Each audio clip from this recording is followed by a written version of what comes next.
The 14.18 miles that make a lap of Germany's Nürburgring are unlike any other 14 miles anywhere in the world. Here, through the ruthless and forbidding forest that covers the Eiffel Mountains, ripples the hazardous road of the Ring. Now diving, now climbing. Forever twisting and turning, the road curls through corners of every degree and kind. Corners that are as difficult to drive through as their names are impossible to pronounce.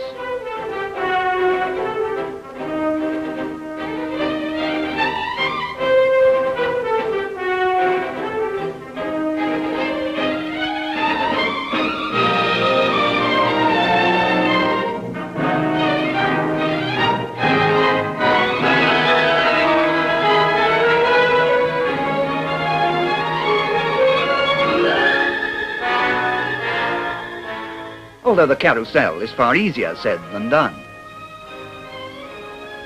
The Nürburgring is the favourite circuit of the really great drivers, for it demands more of their skill and courage than any other. Legends of their prowess live on for all time. Nuvolare's victory against impossible odds in 1935. Fangio's epic drive in 1957. And the matchless brilliance of Moss on the Aston Martin in the 1,000-kilometre race of 1959.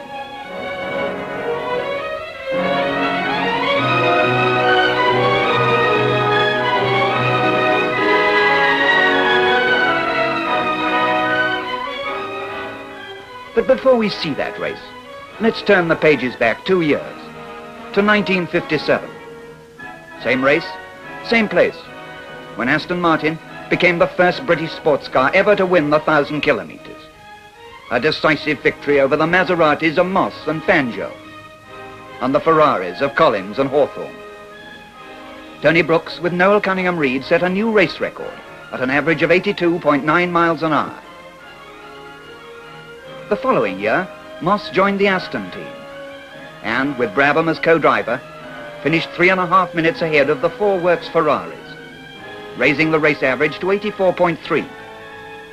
Winners in 1957 and 1958, a single Aston was sent to the Ring in 1959 to attempt the third successive victory for David Brown against the full works teams of Ferrari and Porsches too. Aston drivers Moss and Fairman discussed their plans with team manager Reg Parnell.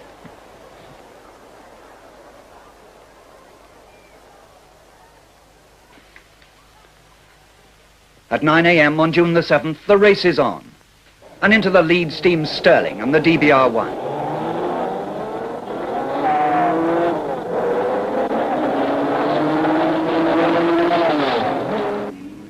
Through the south curve and back past the pits, Moss begins to build up his lead with a superlative display of driving.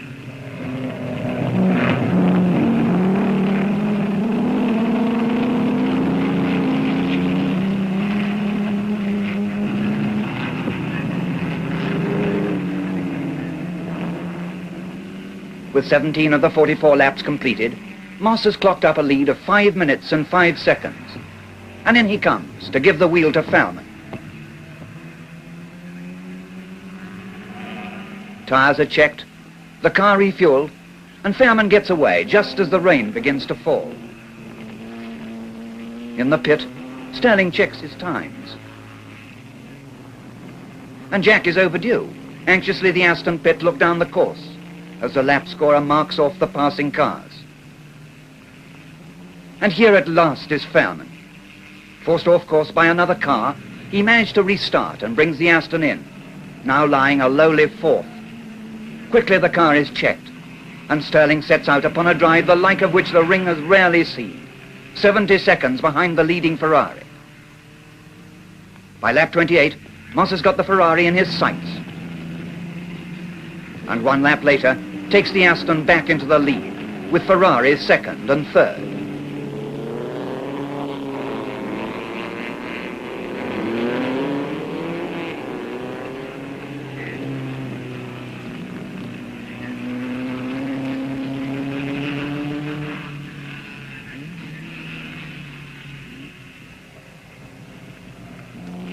"32 laps, and Moss has gained another 2 minutes.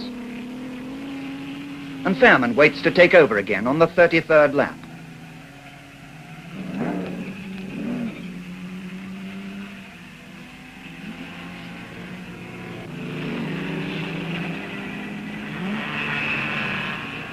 In goes the fuel, in goes the oil, and out goes Fairman, with 100 seconds or so in hand over the two Ferraris, whilst Sterling tells the story to Reg, and Bernard Caillet too. Second by second, the Ferrari whittles away the Aston Martin lead, but Fairman hangs on grimly as he completes the 34th lap.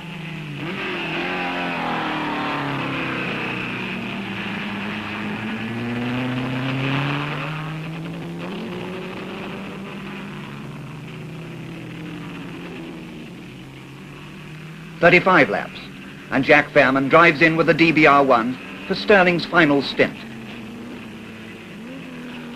And away he goes in second place, with Phil Hill's Ferrari 22 seconds in front.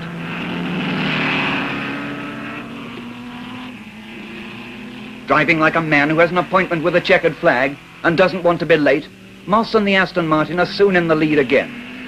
The DBR1 does all that Sterling asks of it, and Sterling keeps his appointment, right on time.